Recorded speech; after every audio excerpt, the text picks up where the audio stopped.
అధికారం కోల్పోయిన వైసీపీ నేతలు మాత్రం రౌడీయిజం, గూండాయిజం మానడం లేదు. తాజాగా మాజీ మంత్రి పేర్ని నాని మచిలీపట్నం పోలీస్ స్టేషన్లో పోలీసులపైనే దాదాగిరి ప్రదర్శించారు. దీనికి కారణం తెలుసుకుందాం. పేర్ని నాని నేతృత్వంలో కొద్ది రోజుల కిందట మెడికల్ కాలేజీ వద్ద వైసీపీ శ్రేణులు నిరసన ప్రదర్శన చేపట్టాయి.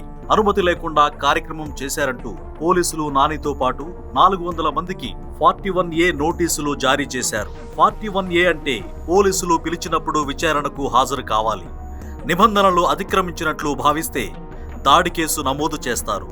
దీని కింద గరిష్టంగా 7 ఏళ్లు జైలు శిక్ష పడుతుంది. పోలీసుల నోటీసులకు సమాధానం ఇవ్వొద్దని వైసీపీ నగర అధ్యక్షుడు మేకల సుబ్బన్న పార్టీ వాట్సాప్ గ్రూపులో పోస్ట్ చేశారు. విచారణలో భాగంగా సుబ్బన్నను పోలీసులు స్టేషన్కు పిలిపించారు. విషయం తెలుసుకున్న పేర్ని నాని కార్యకర్తలతో కలిసి ఆర్పేట పోలీస్ స్టేషన్కు చేరుకొని సిఐతో వాగ్వాదానికి దిగారు. తమ పార్టీ కార్యకర్తలను స్టేషన్కు ఎందుకు పిలుస్తున్నారని ఆగ్రహంతో రెచ్చిపోవడంతో పాటు పోలీసులతో అత్యంత దురుసుగా ప్రవర్తించారు.